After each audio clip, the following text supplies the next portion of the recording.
Mi estimado telepensante, la alegría que tenemos de ver nuevamente a Orlando Sáenz en esfera pública, un tremendo aporte, un hombre que ha sido, como él mismo ha dicho en su libro, un testigo privilegiado de lo que ha sido nuestro devenir como chilenos, ¿no? En un país con sus altos y sus bajos. Hoy día estamos en uno de los puntos probablemente más bajos. Ha escrito Chile, país en quiebra, verdades dolorosas, testigo privilegiado, cuentos, recuerdos y otros libros más. Orlando Sáenz, gracias por estar en Esfera Pública y compartir con nosotros una visión cada día más necesaria, porque nos estamos quedando en la superficie, nos está arrasando el día a día y no nos estamos deteniendo a ver, digamos, realmente qué está pasando en el país. Sí. Bueno, en primer lugar, muchas gracias por invitarme a conversar contigo, que siempre es un gran placer para mí hacerlo.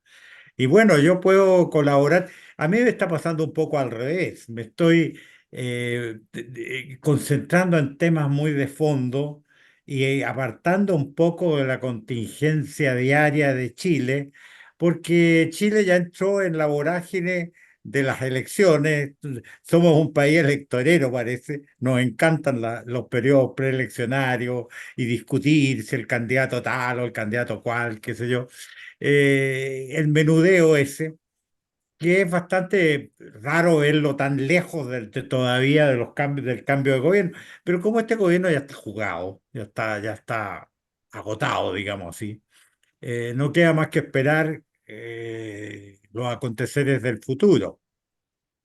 Y No, todos no, estamos... no, sino que hay cosas sí que digamos, están como empezando a implosionar. Por ejemplo, el tema de las cuentas de la luz. Y bueno, tú como expresidente, a quién más le puedo preguntar cuáles son los efectos que ve que puede generar esta alza y las posibilidades que habría de revertir esta crisis en términos, digamos, reales? Porque acá hay que tener clara una cosa, o sea, el objetivo de este gobierno era hacer de Chile la tumba del neoliberalismo. Hacer de Chile la tumba del neoliberalismo significa desmantelar el aparato productivo, destruir a las clases medias, asfixiar todas las libertades, y yo diría que en esa materia este gobierno sigue avanzando raudo y con apoyo de la centroderecha. Sí, eso es cierto. Yo creo de que efectivamente, bueno, en primer lugar, para referirnos al tema concreto del alza de las tarifas eléctricas. Bueno, estas son las consecuencias de haber intentado detener el agua, ¿no es cierto?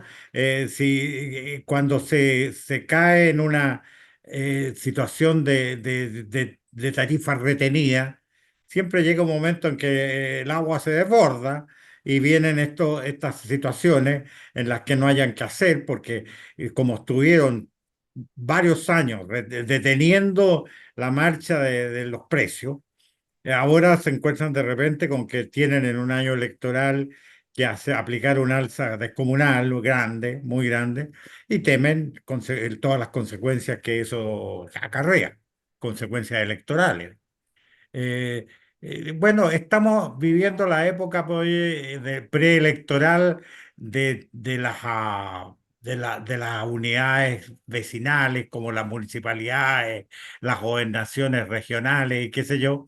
Y los viejos como yo estamos acostumbrados a que esta es la época en que se reparan apresuradamente veredas, en que se hacen cosas así que luzcan para efectos electorales, que son típicos de un país que tiene un tercio de la población en un grado de inmadurez terrible y que se deja impresionar por este tipo de fenómenos y no saca las consecuencias que corresponde sacar. De manera de que no hay duda de que yo miro con un poco de filosofía lo que está en este momento pasando y creo de que nosotros vamos a necesariamente a tener un par de años todavía de puras malas noticias. Que todo hay, el país está en una plena decadencia, eso nadie lo puede negar, y yo no entiendo cómo puede haber alguien que ponga en duda eso, pero en fin, hay un cierto sector que cree que el país no está en decadencia, pero la verdad es que todos los indicadores te muestran un país en declive grande, que está dejando de ser lo que fue. Yo creo de que yo, como te decía, estoy haciendo esfuerzos por mirar cosas más de fondo. Todo el mundo está un poco preocupado de quién puede ser nuestro próximo presidente. Yo creo que la pregunta correcta es si los males que tiene hoy día Chile han llegado a un punto en que son sanables con con los instrumentos constitucionales que nuestra situación actual contempla. ¿Es la delincuencia ha alcanzado un nivel todavía controlable con los medios de que dispone una democracia como la nuestra? Enferma, porque no es una democracia que esté saludable, tiene sus institucionalidades muy mezcladas, tiene una decadencia operativa grande, tiene un deterioro de gobernabilidad que no se puede achacar solo a este último gobierno, sino que viene arrastrándose desde el Bachelet 2 en adelante en forma precipitada. Entonces, la pregunta para mí angustiante no es quién va a ser el próximo presidente de Chile, sino que si es controlable, los males que sufre Chile hoy día son controlables dentro de las normas democráticas. Bueno, ahí Eh, habría que ver el caso de Argentina, ¿no? Porque Argentina estaba en una situación muy, muy complicada. Milei ha hecho una magia que realmente, si no fuera porque, o sea, ahí se nota que Dios existe y que le está ayudando, porque uno hubiera dicho que no duraba 6 meses en el gobierno. De hecho, habían dicho que lo iban a sacar de la Casa Rosada a punta de estas manifestaciones que son tan pacíficas, estallido social de gente que, digamos, es tan demócrata, ¿no? Pero aquí hay un tema que no sé cómo habrá estado en Argentina, me imagino que también es una situación difícil, pero lo que yo veo, tú conoces bien la realidad de los comunistas, cómo se mueven, qué es lo que es Cuba, por lo tanto también me imagino que teniendo Cuba una influencia tan fuerte en el gobierno venezolano con Chávez y con Maduro, tienes ahí eh, un escenario bastante claro de qué es lo que significa cuando Matei dice, acá tenemos un problema de cierta izquierda que está aliada con el crimen organizado, y esa izquierda que está aliada con el crimen organizado va y hace un acto de seguridad con el gobierno del cartel de los soles, que está haciendo, Maduro tiene la DEA, ¿no es cierto?, le puso precio a su cabeza, igual que a Diosdado Cabello. Después pasa lo del teniente Ojeda, el Partido Comunista hace un pacto también. Bueno, eso es más normal, ¿no? Porque el problema del pacto de seguridad con Venezuela es que ahí comprometen la institucionalidad chilena, es muy grave. Y según Mochetti, que Monsalves tendría asesores cubanos en la subsecretaría. Entonces, uno, la verdad, ¿cómo ves tú? Yo siento, puede ser que me equivoque, pero siento como que aquí hubiese una de esas arañas gigantes que están en los cuentos de los niños, tejiendo unas redes por debajo que no nos vamos dando cuenta y que en algún momento nos va a asfixiar, va a ser como un capullo que nos va a asfixiar. Todo este tema de los comunistas metidos en el gobierno y cómo se agarraron la subsecretaría de Defensa, cómo están haciendo este tejido con Venezuela. Hay algo ahí y justamente en el sentido de que lo que se tú está planteabas, gestando, sin duda. claro, tiene nuestra institucionalidad. O sea, supongamos que fuese Matei, la persona, démosle crédito a las encuestas, aunque no creo mucho en las Bueno, encuestas, pero ella bueno, es la que está claro, liderando la encuesta y si hoy día fuera la elección, sin duda que sería la nueva presidenta. pueden pasar muchas cosas en 2 años, ¿ah? En política, 2 años son 2 siglos, de Sí, manera de que puede haber muchos cambios todavía, pero yo como te digo, los cambios que pueda, yo no veo emerger liderazgo en este país, por ninguna parte. Y tal vez en el mundo se ve el surgimiento de líderes, se ve como una cosa cada vez más complicada. Y la pregunta es, que, yo veo que la situación chilena, que siendo muy mala comparativamente, e incluso en relación a los países que están también decayendo, veo una crisis democrática general. Creo sinceramente que yo recuerdo que yo leí La decadencia de Occidente por primera vez cuando estaba estudiando en la universidad, o sea, hace muchísimos años ya, y todo lo que he visto de ahí en adelante me ha ido asombrando cómo se van agudizando los síntomas de decadencia de toda una civilización. Mira lo que pasa en Europa. Mira, ayer en Francia triunfó la extrema derecha. Europa se está empezando a agazapar porque ve las tormentas que vienen encima. El mundo está, yo creo, en un momento de que dos frentes de mal tiempo, llamémoslo así, se vienen encima. Uno es la guerra de Ucrania. La guerra de Ucrania se ha transformado en un fenómeno relativamente raro en la historia, que son las guerras empatadas. Las guerras en que se cae en un momento en que ambos bandos saben que no pueden ganarla, del todo, no pueden ganarla. Ni Rusia cree ya en la posibilidad de someter a toda Ucrania, ni Ucrania cree ya en recuperar los territorios que ha perdido. Entonces, ¿dónde va a ir a parar ese conflicto? Y en eso, oye, el tiempo de después de la guerra mundial, de la Segunda Guerra Mundial, nos ha mostrado con crudeza los efectos de estas guerras que se tornan crónicas. La gente se olvida, por ejemplo, de la situación que hoy día existe en Corea. En Corea nunca ha habido un tratado de paz.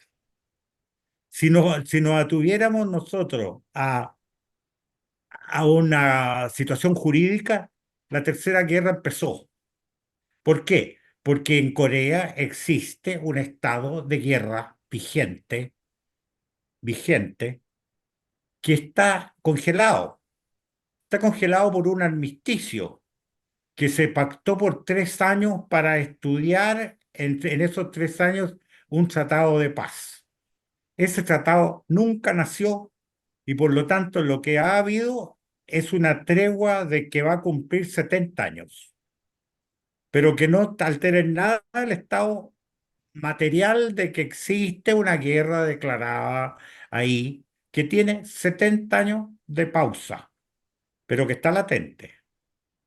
Y es una guerra que enfrentaría, si estallara, enfrentaría a China con Estados Unidos de inmediato, porque ambos lados tienen alianzas establecidas con...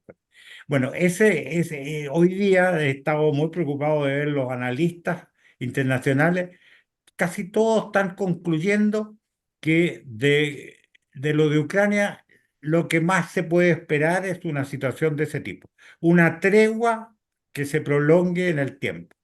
Pero una tregua que se prolongue en el tiempo va, por de pronto, el país llamado Ucrania no va a poder tener un desarrollo normal de aquí en adelante porque va a vivir siempre bajo la amenaza de ese coloso que es Rusia.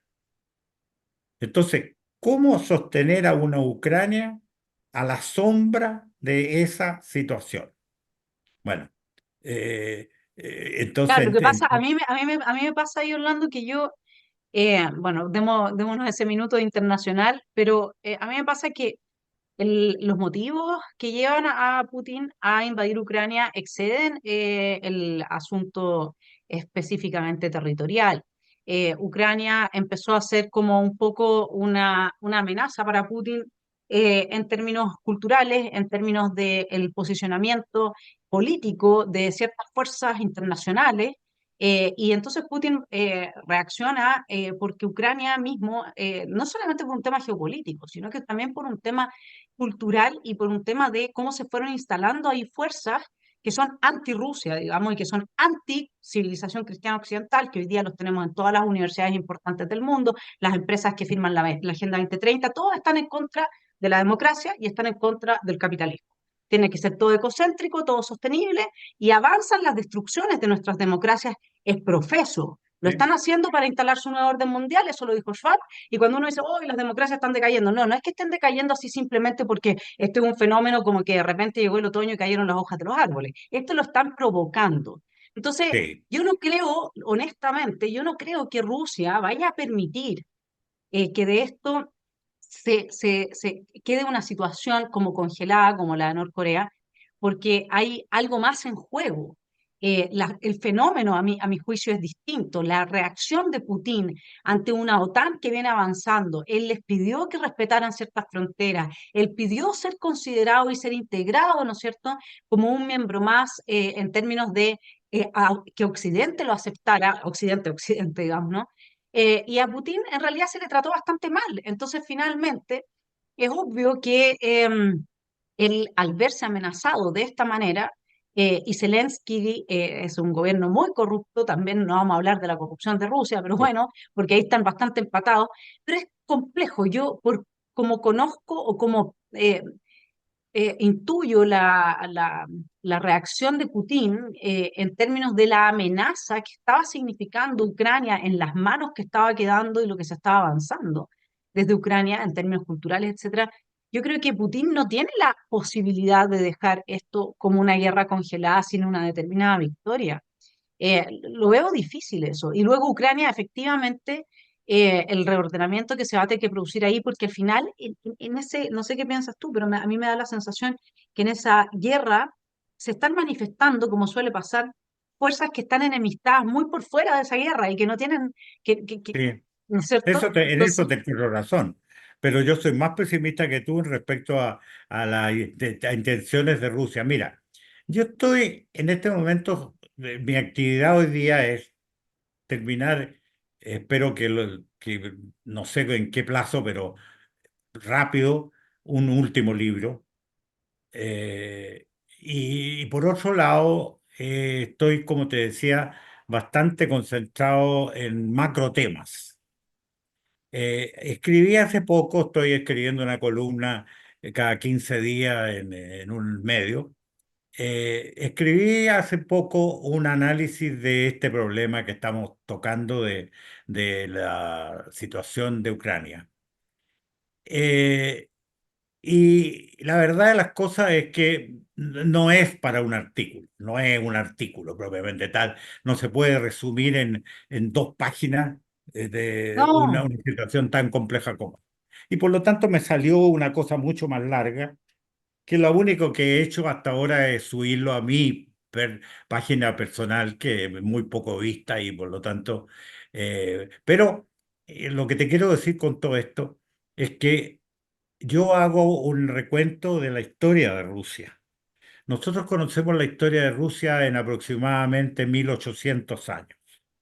Los primeros noticias de Rusia que tenemos ya escritas y qué sé yo, documentadas, son la formación de los principados eslavos a lo largo del Dnieper en el siglo sexto, séptimo. Bueno, de ahí en adelante conocemos toda la historia hasta hoy día. En esta historia de 15 siglos, yo te aseguro que Rusia no ha tenido 20 años de algo que se parezca a una democracia. Te estoy hablando, en 18 siglos, 17 siglos, tú tienes solo autocracia. Rusia no ha conocido más que en unos 20 años, sumando todos los retazos, algo parecido a un régimen democrático. Por lo tanto, ¿qué es Rusia? Rusia es una voluntad imperial. Es una voluntad imperial. Rusia lo único que ha tenido como política constante desde siempre, por decirlo así, es la expansión territorial. La expansión territorial. La expansión territorial movida por ciertas fuerzas que son permanentes. Primero, el paneslavismo. El paneslavismo. Los eslavos del norte llegaron primero, pero después hubo una oleada, que son los eslavos del sur, que tomaron gran parte de lo que es la Europa oriental, sudoriental. Esa, esa unión natural entre ambos se rompió por la irrupción de los húngaros, que irrumpieron y crearon una barrera entre las dos, entre las dos zonas eslavas. Pero ese paneslavismo existió siempre y es un motor, la unidad de los pueblos eslavos. Ya, ese es un motor. Pero Orlando, sí, podemos hacer como tenemos poco tiempo, yo quisiera invitarte a que volviéramos a Chile, porque si nos vamos con la historia Sí, de Rusia, sí, se tienes nos va a pasar razón, sí, toda la tienes razón. entrevista y nosotros Perdóname, acá, perdóname la yo sé divagación, que pero sí, sí, yo sé tienes razón. que los telepensantes están realmente muy interesados en entender algunas, desde tu punto de vista, algunas de las amenazas inmediatas y también, bueno, lo que nosotros vemos en Rusia, cuando tú dices tiene la voluntad imperial y es una autocracia, está claro que por eso es tan enemiga al globalismo y digamos ahí yo veo una entrada y una explicación más de por qué se está usando Ucrania en términos de amenaza. Pero porque hoy día todo lo que son las democracias que tú hablabas que están en decadencia, no solamente es el caso de Chile, y es muy triste ver a personas que saben lo que es no vivir en democracia, que saben lo que es que te destruyan la democracia, que en Sí. lugar de defenderla, están simplemente sentados de brazos convenciendo a todos de que se nos acabó la democracia. Es decir, no están dispuestos a luchar, no están dispuestos a decir, este es el mejor régimen. Nosotros ya vivimos lo que fueron las autocracias, vivimos los totalitarismos, vivimos el siglo pasado, todo lo que vivimos, y esto hay que defenderlo. Y si está en decadencia, bueno, hagamos algo. Tú dijiste que No, nosotros no tenemos evidente. líderes. Yo Tú estoy dijiste que nosotros, dispuesto, mira, yo lo único que he hecho en mi vida es defender la libertad personal. Para mí eso es una cosa muy importante. Y créeme de que aún la veo amenazada en la propia democracia. Hoy día los gobiernos invaden la vida personal mucho más que antes. Yo veo que el progreso tecnológico va creando una situación en que somos cada vez más esclavos de los gobiernos, en que los elementos de control sobre el ser humano aumentan, aumentan y aumentan.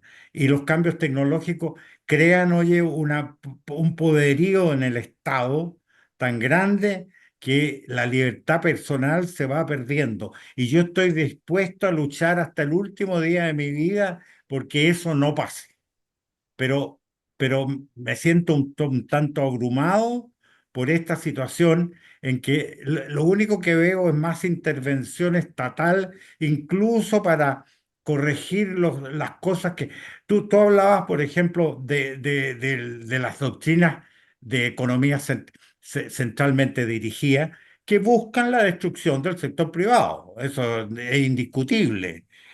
Fíjate que y yo creo de que una de las grandes ventajas que nosotros tuvimos en el tiempo de Allende fue que Allende no disimuló su afán de destruir al sector privado. Y con eso, ¿qué logró? Logró que se uniera al sector privado y creara una unidad y una solidaridad que no existe nunca. En los términos normales no existe. El empresariado nunca está unido, salvo cuando tiene patente una amenaza de extinción al frente. Y esa se la proporcionó Allende y no se la han proporcionado ahora. Y por eso vacila. El empresario es por naturaleza gobernista. No te equivoques en eso. El empresario por naturaleza es gobernista. ¿Por qué? Porque está acostumbrado a depender del Estado en muchos aspectos y está culturalmente preparado para ver en el Estado un aliado en el desarrollo. Cuando se encuentra con que el Estado no es el aliado que él cree, Le cuesta mucho acomodarse a la idea de que en lugar de tener un amigo que está buscando el mismo fin de desarrollo nacional que él busca, le cuesta re harto acostumbrarse a la idea de que lo que están haciendo es liquidándolo, buscando destruirlo, ¿no es cierto?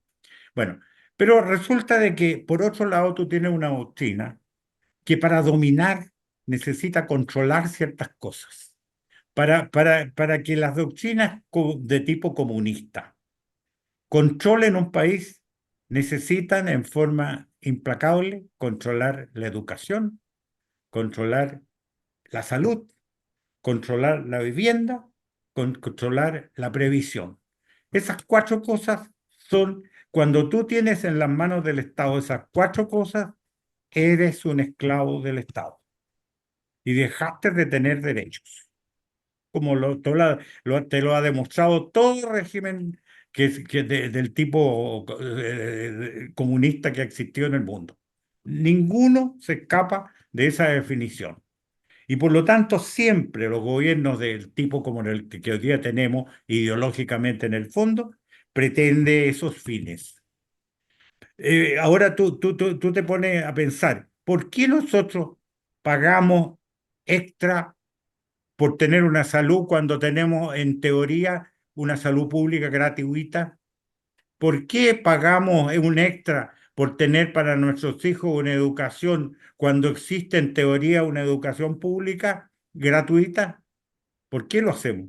Lo hacemos no porque seamos idiotas o porque estemos reaccionando a una doctrina. Lo hacemos porque la salud pública es mala, insuficiente y es morosa. Y en salud la morosidad equivale a la muerte muchas veces. Entonces, toda persona que tiene un ingreso un poquito superior a lo que necesita para vivir, ve cómo mejora su perspectiva de salud o cómo mejora para sus hijos la perspectiva de educación. No es que seamos tontos para pagar extras. Lo que pasa es que no tenemos servicios de calidad allí donde el Estado cree tenerlo. ¿Qué es lo que hoy día la educación pública? Una chacra, ¿no es cierto? Tú si tienes recursos, vas a mandar a un hijo tuyo a los colegios públicos que se pasan tres cuartas partes del año en huelga, destruyendo lo que tienen adentro de los colegios, sin que nadie les enseñe que la principal asignatura de la vida es la disciplina y la autodisciplina. A esos fulanos les vas tú a enseñar cuando llegan al poder, contención, cuando no la han tenido en la vida, ni han tenido en la vida control de sí mismos. Bueno, las consecuencias de ese tipo de educación lo tienes en el gobierno de hoy día. El gobierno de hoy día es incapaz de que su gente esté parada al lado de tarros de mermelada, como es La Plata, sin meter la mano adentro. Es incapaz. Mira lo que ha pasado con las fundaciones y con el resto. Tú estás viendo en Chile hoy día que todo tipo que ha sido acarreado por este gobierno, si puede robar, roba. Esa es la realidad. Si lo estamos viendo en todas las instituciones, donde Claro, hay una investigación, inmediatamente empiezan a detectarse eh, fugas de dinero del Estado. ¿No es cierto? Bueno, tú comprendes de que cuando tú caes en situaciones como esta, la corrección de todo eso, por Dios que va a costar, ¿ah? Por Dios que va a costar. Dime, ¿qué va a hacer un nuevo presidente con los miles de empleados que ha tomado este gobierno que no son más que proselitismo político, que no sirven para nada y lo único que hacen es recargar el presupuesto fiscal? ¿Cómo te vas a tiene que hacer sacar? lo que hizo Milei nomás. Tú tienes que cerrar ministerios, tienes que fusionar ministerios en términos de subsecretaría, tienes que tener los cojones. Ahora tú me hablabas de liderazgo. Yo, perdón que lo diga porque viene de muy cerca, pero yo tengo un hermano que se llama Johannes Kaiser, que es un crack, que el tipo va de candidato, de precandidato, si es que se hacen las primarias. Y tú me vas a creer que en Chile no está invitado, siendo que es alguien que marca 8 puntos en varias encuestas de apoyo y no ha ido nunca, más que una vez a televisión abierta o dos veces. ¿Tú me vas a creer que no lo invitan a ningún programa de televisión ni a ninguna, nada, absolutamente nada. Entonces, cuando tú me dices a mí, no hay liderazgo, no salen nuevos rostros, y te puedo estar diciendo también que hay otras personas que estamos en la fachósfera, digamos, esto que este tipo de canales le llamamos la fachósfera, ¿ya? Y que estamos haciendo todo el trabajo desde las redes porque te tienen clausurado absolutamente todo tipo de discurso en los medios de prensa tradicionales. No Sí. se invita nunca, siempre se invita a los mismos señores que se sentaron para rehacer el proceso constitucional una vez que nosotros habíamos rechazado el mamarracho. Siempre aparece ese tipo de élite. Entonces aquí hay una casta política de derecha e izquierda unida que están muy, muy cerrados y a esa casta pertenecen medios de comunicación que acuérdate que estaban a favor del mamarracho y después de Boric. Es decir, son gente que está a favor del desmantelamiento de nuestro país, de la destrucción del modelo económico. Cuando tú tomas a Kohei Saito, no sé si lo has leído, El Capital en el Antropoceno. Bueno, ese Kohei Saito, que es un japonés, por supuesto que es un filósofo, no tiene idea de economía, pero sí sabe cómo destruir la economía. Él es marxista y él habla de cómo hay que usar todo el paradigma ecocéntrico, es decir, sobre la base de este fin del mundo, porque en el 2050 vamos a estar todos debajo del agua, excepto los que viven arriba en el Aconcagua. eh, Sí. entonces hay que imponer todos estos controles de los que tú estabas hablando, cada vez más impuestos. El tema de la Agenda 2030 que dice que cada persona debe ser medida en la huella de carbono que deja. Eso está directamente relacionado al levantamiento del secreto bancario, porque no te pueden medir la huella de carbono y pedir impuestos por la huella de carbono que estás dejando si no te levanta el secreto bancario. Acá todos estos temas que yo te estoy planteando, ¿por qué la gente no lo sabe? Porque simplemente los medios de comunicación no hablan, no lo llevan. Está todo cerrado. Los liderazgos que tú ves en jóvenes como por ejemplo Ítalo Omegna, que él es presidente del Partido Libertario, que por supuesto al Server no le gusta mucho que aparezcan partidos de derecha, así que hace todo lo imposible para que no puedan salir, porque por eso está cosificado, porque estamos haciendo presión. Somos miles los que estamos haciendo presión en redes. Imagínate que solo Johannes tiene más de 100.000 seguidores. Este canal tiene 70.000 seguidores. Tere Marinovich tiene 150.000 seguidores.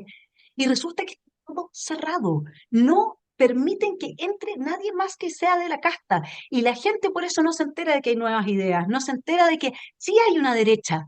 Hay una derecha firme. Una derecha con convicciones. Una derecha como que tú dijeras antes la UDI. Digamos, lo que fue la UDI en sus inicios, si tú quieres. Esa derecha hay y que enfrenta este proceso de globalización, de destrucción de la soberanía, que está consciente de que la inmigración se está usando para desmantelar el Estado-Nación y que está consciente de que el ecocentrismo es una excusa para un gobierno mundial que destruya los Estados-Nación. Y a esa derecha no le están dejando hablar, no invitan a Johannes a nada. Es increíble cómo tienen absolutamente cerrada la posibilidad de que entre otra gente a la discusión. Entonces, ¿cómo vamos a mejorar, Orlando? ¿Cómo podemos, o sea, nosotros estamos haciendo todo lo que podemos desde las redes, estos canales chiquititos, y así a pulso, por salvar a nuestro país? Pero ¿cómo lo vamos a hacer si no, aquí no hay libertad de expresión, no hay en los medios de prensa, está todo absolutamente bloqueado? Si te avanzan cosas como levantar el secreto bancario, yo de verdad ayer me tiraba las mechas y decía, yo no puedo creer. O sea, lo único por lo que una persona derecha puede estar dispuesta, como Evelyn Matei, a levantar el secreto bancario es porque le pusieron una pistola acá y le dijeron, señora, o usted obedece o van a haber consecuencias, porque eso Sí. es lo más totalitario que puede haber. Tienes razón, No ¿no? sé, Yo creo que lo que pasa, bueno, mire, yo creo que la nueva generación de líderes va a nacer de los sectores que tú dices y se van a abrir paso a la opinión pública. Pero en este momento pasa lo siguiente. Estamos viviendo bajo la sombra de proteger la democracia. Pero resulta que la democracia que queremos proteger es una democracia que yo creo personalmente, si tú me preguntas a mí personalmente qué yo creo que la democracia tal como está no es capaz de curar las situaciones a que hemos llegado. Y se necesita mucho más, se necesita una cosa distinta. No se necesita un autoritarismo como pretenden pintarlo como una dictadura, llamar dictadura. Se necesita otro tipo de régimen que sea democrático de verdad, a fondo, no en la superficie de que hoy día vivimos. Hoy día los líderes se gestan en los partidos políticos tradicionales y efectivamente esos partidos le cierran el paso a Nueva Fuerza. De acuerdo, así es.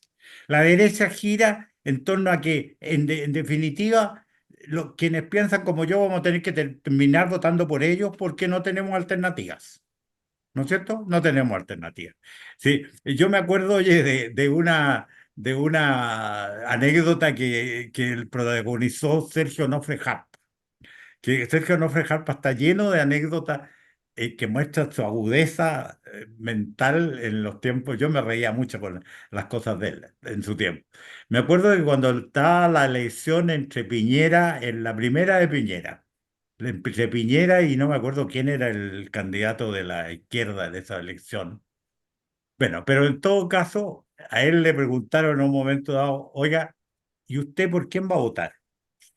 Entonces él dijo, bueno, yo voy a votar por Piñera, sí, sí.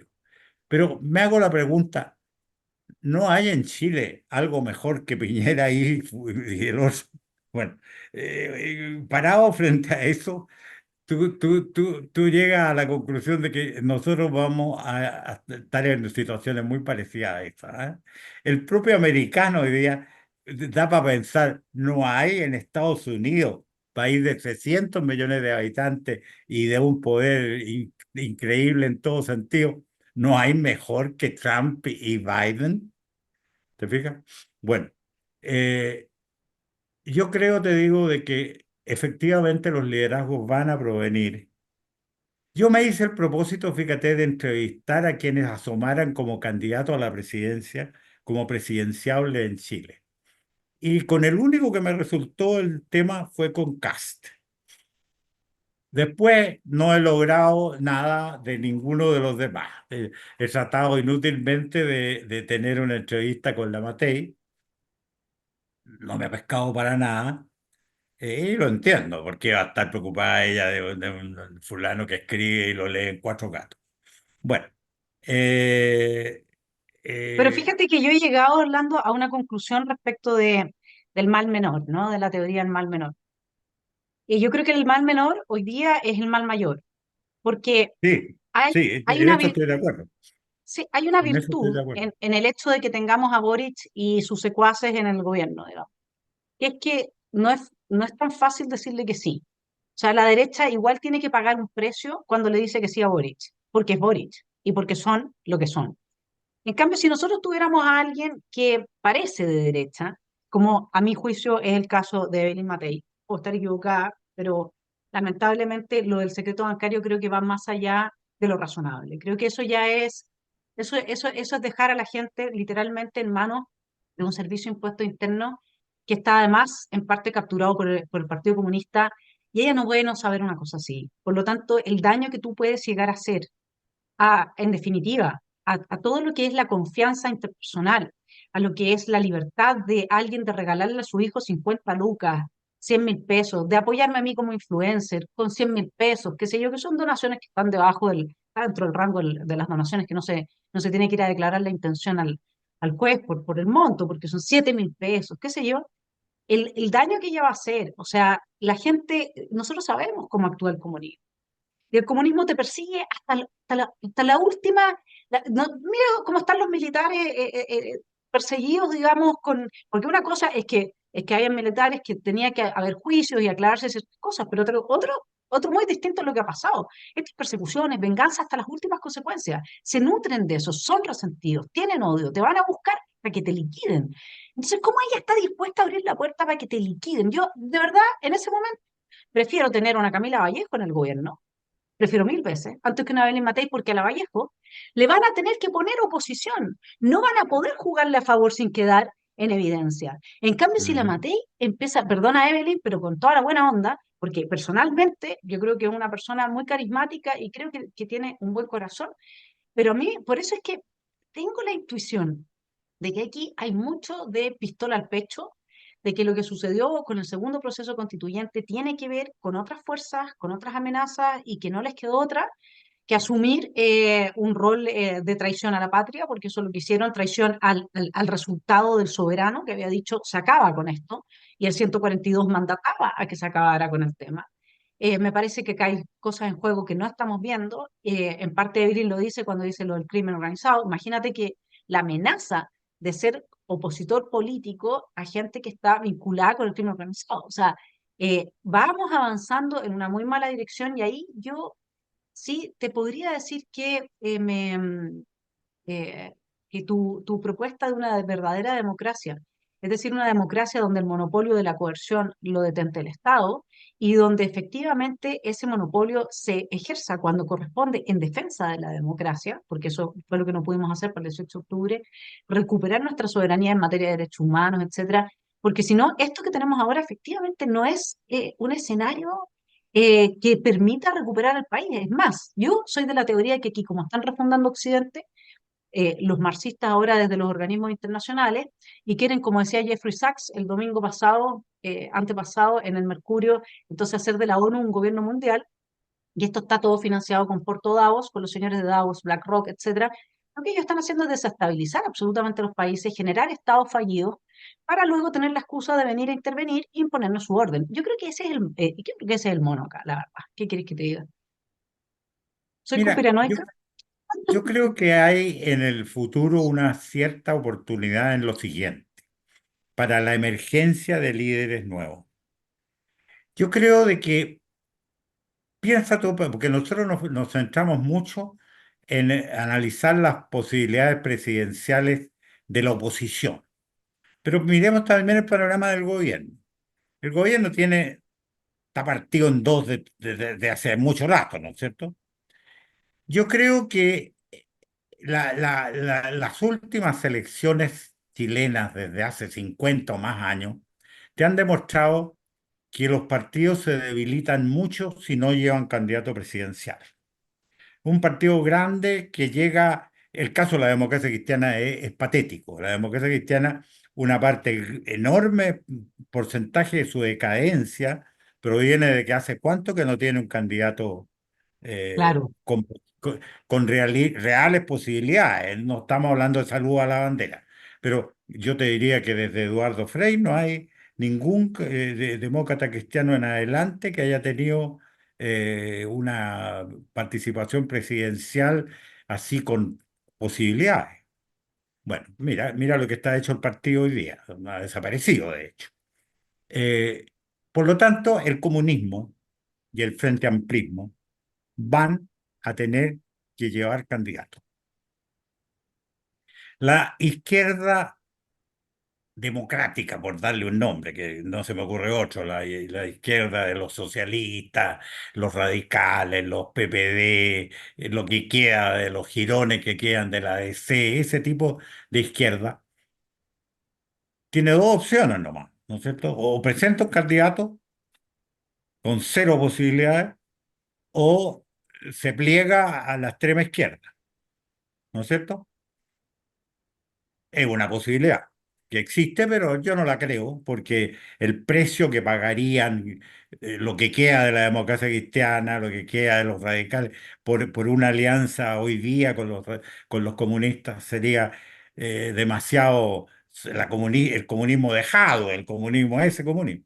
claro. Bueno, sería demasiado alto. Entonces, existe realmente la posibilidad de que el bloque que hoy día es de gobierno vaya con dos candidatos, con dos candidatos, con dos candidatos con alguna competitividad, porque siempre van a aparecer tres, cuatro, cinco candidatitos que son los de siempre, el Mao, el Meo, Veo, y todo. Eso saluda a la bandera, que tienen su qué. Yo escribí un artículo sobre por qué se presenta a las elecciones siempre gente que no tiene ni una chance. Porque hacen el negocio de los grupúsculos de centro, que es muy buen negocio. Si tú logras en una elección salir con un 5 4% de los votos y logras tener un diputado o dos o tres, tienes un juego de 4 años por delante en determinadas circunstancias. Y te lo además le demuestra. pagan todos esos votos, además con nuestro Exacto, dinero, después viene que es la un negocio económico transacción también. y qué sé yo. O sea, Así el que, tipo se embucha al bolsillo varios millones gracias a ese por 4 o 5% que supuesto, vota por él. es un negocio, es un negocio. Yo escribí un artículo que se llama El negocio de los chicos. Ya. y por lo tanto me hace cuestión, cuando yo tuve la entrevista con Cast, él me hizo una observación que la he masticado. Dijo, me lo puso en estos términos, me dijo, mi papá me ha llamado la atención sobre la fuerte posibilidad de hacer un 1-2. O sea, que la primaria arroje las dos primeras mayorías que van a la definición sean los candidatos opositores. Y eso yo creo que es una realidad posible. Y en esa realidad posible podríamos nosotros ver la oportunidad de que broten nuevos liderazgos, que Pues claro, porque lo que pasa es que no les dan espacio. Ahí yo te voy a compartir entonces también el número de mi hermano, que en alguna encuesta sale 4 puntos por debajo de Cast. Así que creo que sería bueno empezar a darle un espacio a personas que vienen con, digamos, a ver, ¿qué es lo que caracteriza el movimiento que estamos armando nosotros? Que nosotros queremos defender la soberanía. Eso no lo plantea absolutamente ningún otro partido ni grupo político. Están algo absolutamente de es acuerdo con esencial. ceder y ceder y ceder soberanía. Este va a ser, es un partido que estamos armando, nacional libertario, nacional. Y te aseguro que después de los resultados del primer y el segundo plebiscito, si es que se le diera espacio mediático para que pudiera aparecer el mensaje que nosotros tenemos, y aquí me voy a unir y no tengo ni un asco, en decirlo de esta manera, a pesar de que se trata de mi hermano y de que yo me estoy comprometiendo con esto porque lo estoy haciendo por amor a mi país. Por eso lo estoy haciendo, Que si no nosotros no tendría nos meteríamos en este tema. que ese espacio se crearía automáticamente.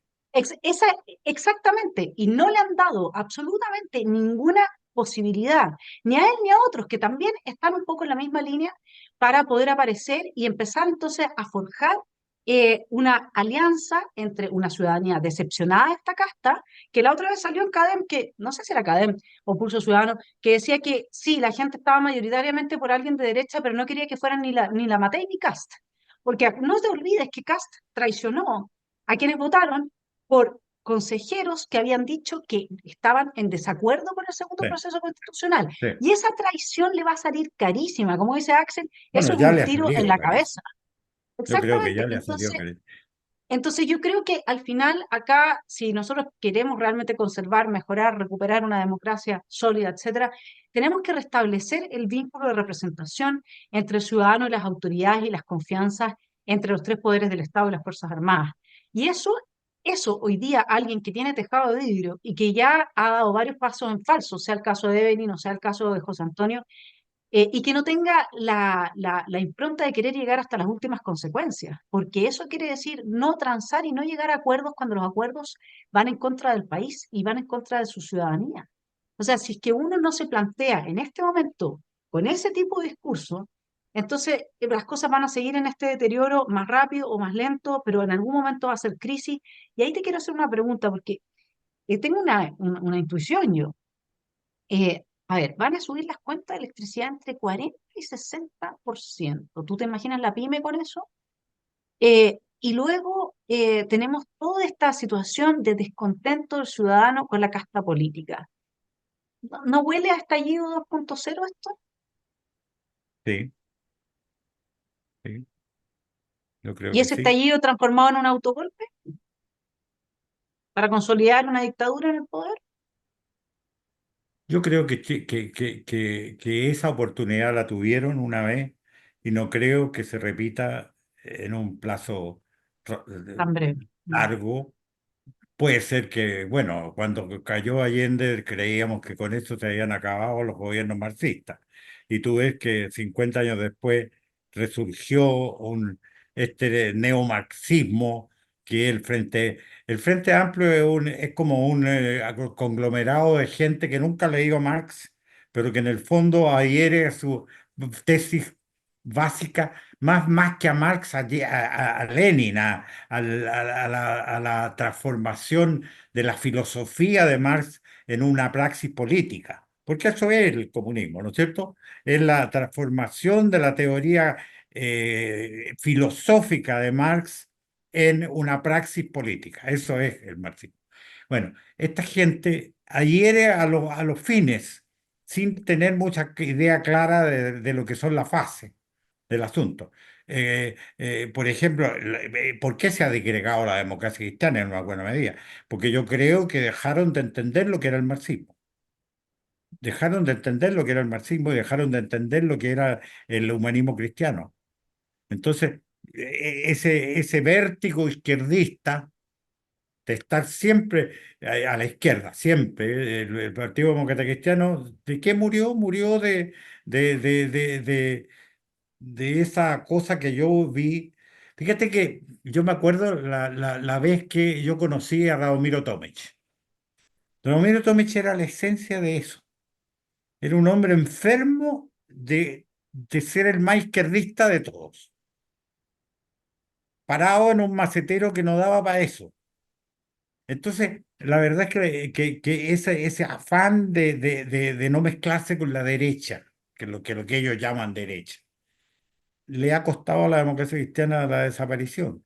Se desdibujó doctrinariamente de tal manera que hay gente que no entiende por qué tienen que estar separados los comunistas. Es verdad. No entienden por qué, no entienden la profunda diferencia que existe de fondo entre el humanismo cristiano y el marxismo. Bueno, en la derecha yo creo que hay un poco de eso, de esa misma diatomía. La derecha tradicional, como te digo, gira a cuenta de que nosotros vamos a tener que apoyarla siempre, porque es la única opción, ¿no es cierto? El día que ese encierro se rompa, el panorama político va a cambiar. Y yo veo que es posible que se dé una oportunidad de ese tipo en la próxima elección presidencial, porque veo posible que se produzca un 1-2 en la oposición y que dentro de ese 1-2 se marque con nitidez la separación de lo que hoy día se ve como dos derechas, que no están así. Como tú dices, entre la derecha de Renovación Nacional eh, y la derecha de un hermano tuyo o de un CAS, hay una diferencia mucho más profunda que un simple desacuerdo en materia de oportunidad electoral. Es mucho más profundo ese surco que lo que la gente cree. No son dos derechas hermanas que están medio peleándose diputaciones y esto. Son cosas mucho más de fondo. Y en el fondo, en ese fondo, duerme una nueva democracia, una neodemocracia. La derecha tradicional trata de presentar a esta otra corriente como una forma de antidemocracia.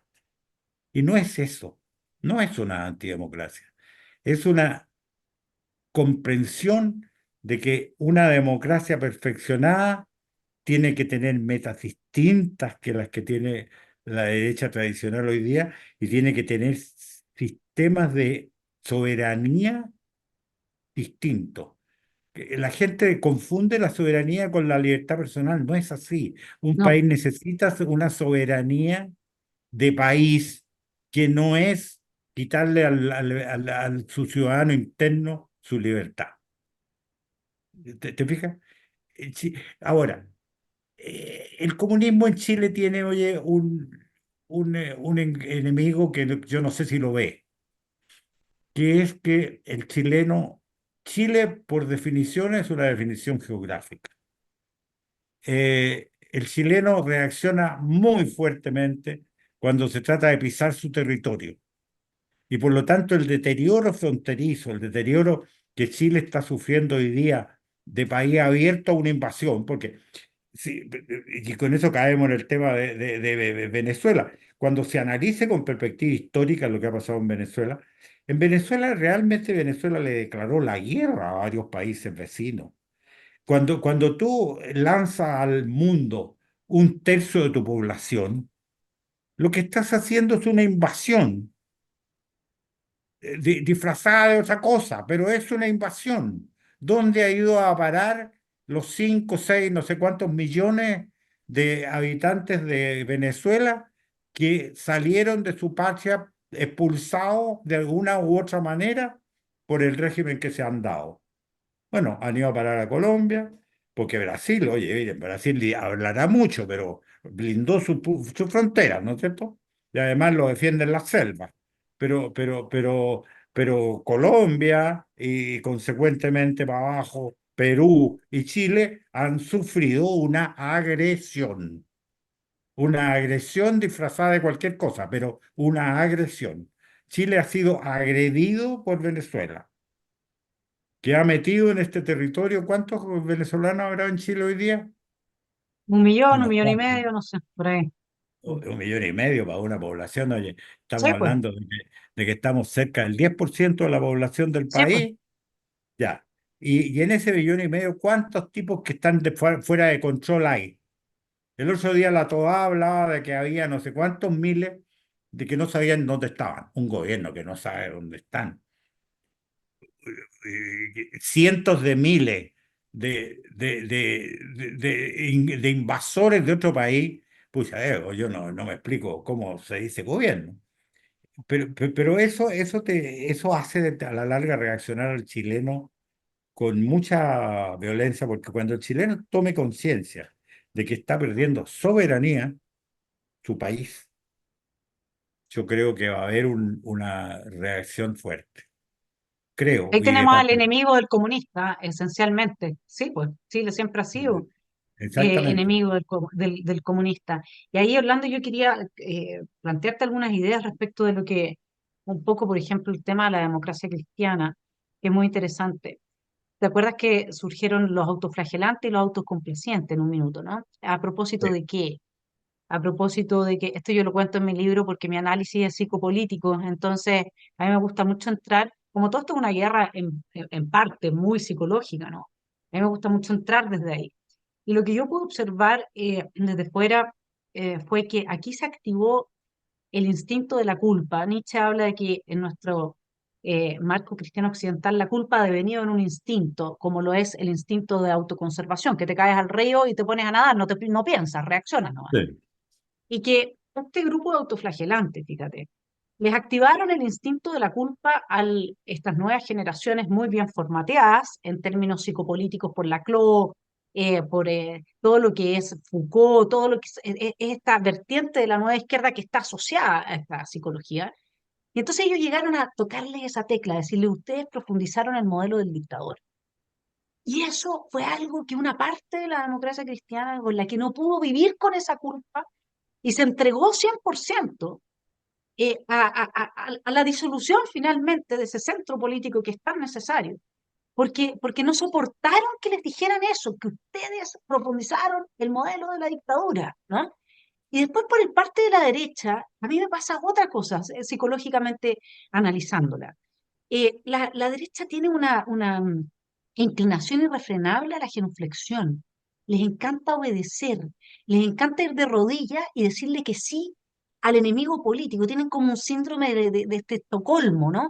Entonces, ahí hay otro tema más que a mí la entrada desde donde yo analizo lo que ha pasado con la derecha y la izquierda, la centroizquierda en términos psicopolíticos con el surgimiento de esta extrema izquierda.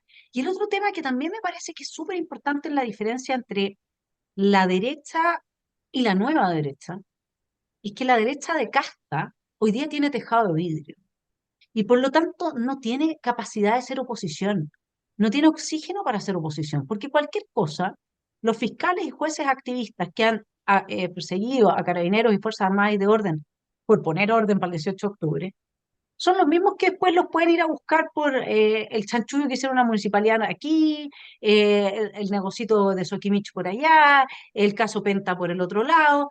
Entonces, uno puedes tener una oposición eh, cuando esa oposición está con la espada de Damocles de activistas del Poder Judicial, que cualquier paso en falso te sacan. Meten a la olla. Mm.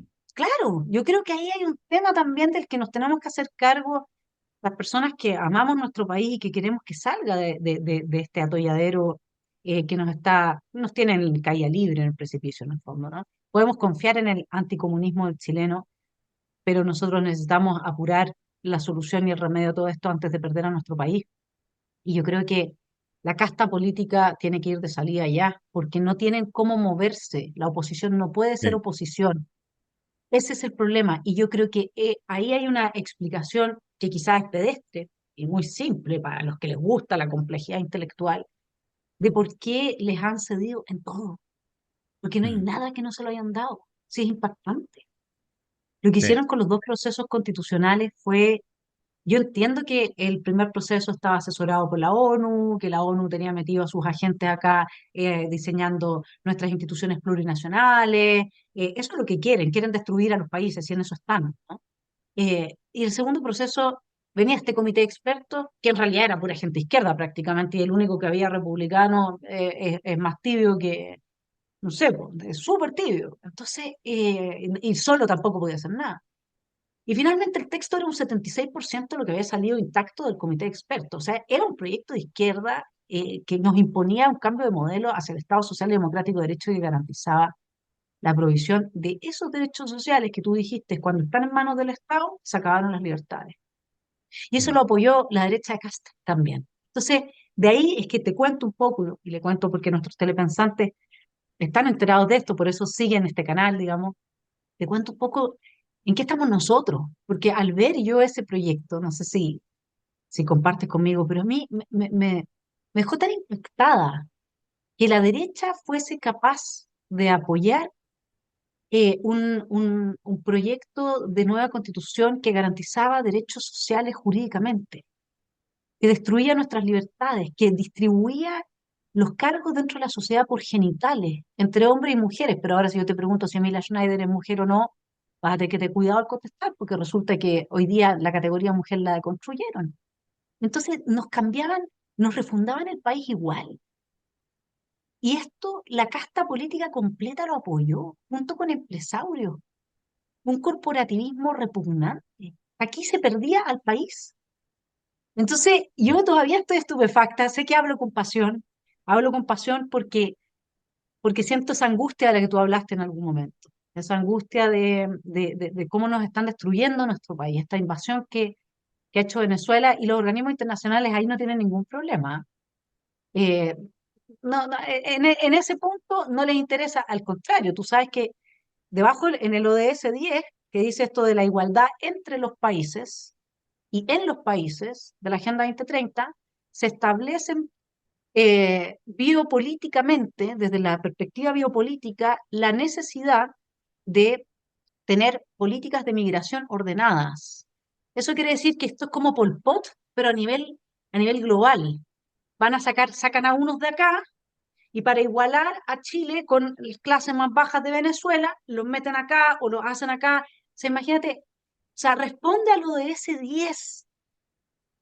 Y en Chile prácticamente todas las empresas, yo sé que no leyeron la agenda, yo sé que van y les dicen, oye, firma esto porque con esto vas a estar en el ranking de los que no te vamos a cobrar tanta tasa de interés cuando pidas financiamiento a nivel internacional. Yo sé que no lo he leído, yo sé que no se han dado cuenta, pero aquí se firma sin mayor digestión un proyecto que finalmente estaba plasmado en ese segundo proyecto de nueva constitución con cambio de matriz energética obligatoria.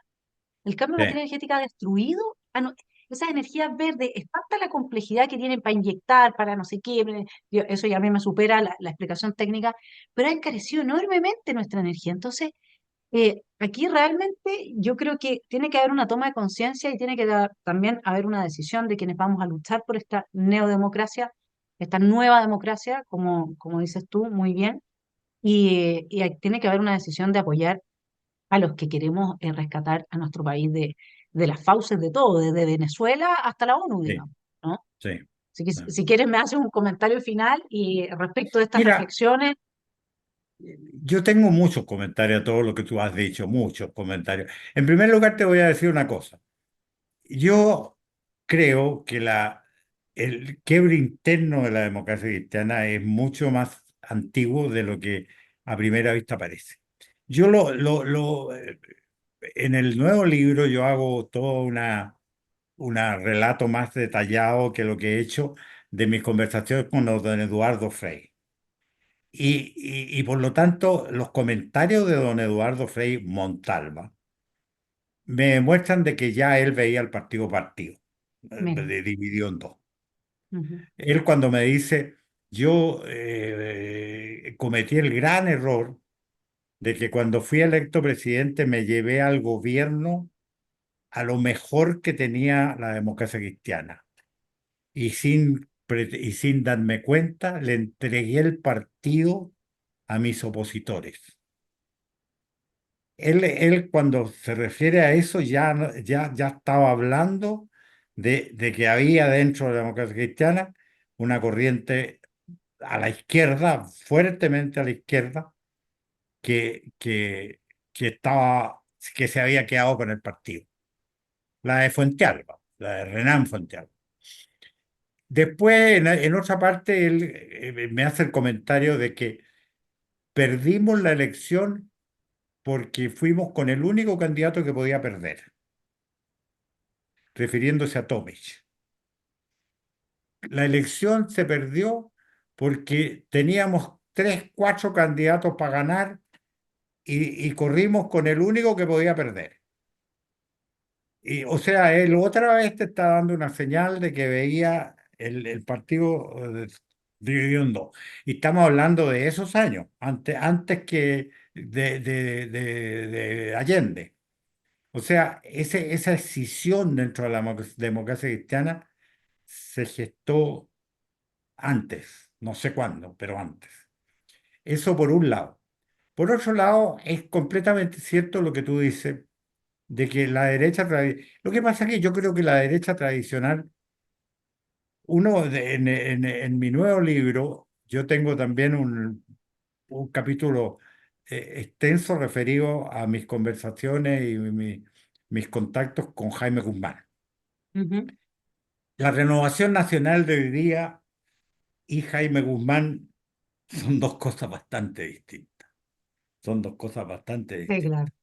Eh, eh, y por lo tanto, sé que lo que pasa es que el político tradicional está acostumbrado al juego político. Y el juego político coloca como punto central el acuerdo. El estar de acuerdo es como el signo del buen político. El político chileno le ha cedido el espacio que corresponde al estadista, se lo ha cedido al operador político, al que llaman operador político. Ese hombre que tú lo tiras a una rueda donde tiene que armonizar entre un cura y un comunista y logra un acuerdo. Y sale con un acuerdo entre el cura y el...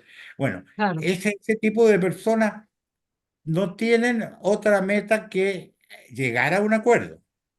Si entran en una oposición a un gobierno y simplemente no hacen, no sueltan nada, no ceden nada, van a ser catalogados de malos y de qué sé yo qué. ¿Te fijas? El acuerdo está primero que el fondo, cuando el verdadero estadista pone el fondo primero que el acuerdo. Así ¿No es es. cierto? Ujú. Nosotros hoy día no sabemos distinguir el pueblo chileno en general. Si tú le preguntas a una persona qué es lo que diferencia a un estadista de un hábil político, no sabe responderte. No sabe responder. No se da cuenta que el estadista es aquel que tiene un modelo de sociedad en la mente, pero al mismo tiempo tiene el agudo sentido de los problemas que hay que sortear y tiene una capacidad de que sabe que el arte de lo posible es esencial en su profesión, el arte de lo posible. Y en segundo lugar, sabe que el escollo hay que saber que no se trata, no se saca nada con chocar de cabeza contra un muro, sino que lo que hay que Claro. ver es dónde termina el muro para ver cómo se puede obviar, y eso implica una habilidad y sobre todo la habilidad de ponderar problemas de muy distintas especies. Mm, El ujú. estadista es esencialmente aquel que es... ¿Leíste alguna vez el juego de Avalorios tú? No, De Hermann Hesse, léetelo, ya, porque, porque vas a ver una fantasía política increíble. Es un mundo donde gobiernan los sabios. ¿Y cómo se definen los sabios? Con la maestría en un juego. Entonces, ¿quién gobierna el mundo? Los que llama Magister Ludi, los maestros qué del genial, juego. Pero ya. naturalmente, como es una utopía, el libro nunca define cuál es el juego. Nunca, no te da, porque no la tiene. ¿Qué juego es ese que define la capacidad de estadista? Es un juego que lo único que dice el libro del juego es que se trata como de un tablero de ajedrez de varios pisos, en donde es posible mover un peón en el piso uno y tener una repercusión en el piso 4. Bueno, el estadista es eso. Es el hombre que en un momento se da cuenta que construir un puente es más importante que que una reforma tributaria. Es más urgente, no es más importante, es más urgente, es más, está antes que, entonces es capaz de medir intensidad de problemas que son de muy distinto orden. Ujú. Bueno, esa capacidad, ¿cuándo la has visto en Chile últimamente? No, porque además lo que nosotros tenemos es que para desarrollar esa capacidad tienes que tener una visión de mediano y de largo plazo. Y lamentablemente Exactamente. la reducción de 6 años a 4 del periodo democrático, sumado a todos los condicionamientos culturales que hoy día hacen que la gente quiera todo aquí y ahora. Yo le explico siempre a la gente que le doy charlas sobre distintos temas. eh, tú, tú lo sabes, ¿no? El precio es el encuentro entre la oferta y la demanda. Bueno, nosotros en Chile estamos tan mal porque todos están todo el día en la demanda, nadie está en la oferta. Entonces quiero, dame, déjame, no se te olvide, yo tengo derecho, tengo derecho, tengo derecho y tengo derecho. Y ese chip instalado en las nuevas generaciones le ha dado un gran triunfo a la extrema izquierda que nos está destruyendo. Mi estimado Orlando, hemos cumplido con el tiempo. Sí. Quedo entonces con la tarea de contactarte con Johannes. Yo sé que esa va a ser una conversación que van a disfrutar. Él desde chico es un gran lector, sabe mucho de historia, así es que va a ser una instancia que yo sé apreciada por ambos. Gracias por estar en Esfera Pública. Te mando un abrazo. Ha sido, como siempre, Oye, una conversación facilítame un buenísima. contacto con tu hermano. Sí, de todas maneras, lo vas a disfrutar. Sí. Dile que pierda el tiempo con un viejo caduco, pero que no le va a hacer mal. No, es que estas conversaciones son lo mejor, y te digo, o sea, Johannes sí, o sea, él de historia tiene como 5 doctorados, aunque no tenga ninguno, pero ahí sí que va a disfrutar historia, literatura, mira, sabe, pero kilos, él realmente Yo es no un, tengo ni un eh, doctorado. no, no, no, él no tiene ni el título de pregrado, y con eso te digo todo, pero es el doctorado de la vida, digamos, del amor por saber, por conocer, y que Sí, en él ha estado presente desde muy niño, que nos reíamos y siempre le hicimos bullying, porque lo único que hacía era leer nomás, pues entonces parecía un esqueleto, y le cantábamos, mira cómo baila tu esqueleto, le decíamos, porque era muy flaco, porque estaba todo el día echado leyendo. Así es que esa es una anécdota para terminar, te mando un abrazo, muchas gracias, mi estimado y Orlando un abrazo por esta para gran ti conversación. y me alegro tanto de verte también. Gracias. Sí, Dios está aquí apoyando para que sigamos en esta en este gran camino de recuperación de nuestro país y Ten de salvar cuidado a que yo me Chile. voy a ir de la lucha al cementerio, pero no voy a dejar la lucha hasta el final. Así es, que descanses en paz, te lo dicen el último día. Y como dice mi ley, cuando tú descansas, el socialismo avanza. Un abrazo. Chao, gracias, Orlando. Un abrazo para ti. Gracias, gracias, muchas gracias. Chao.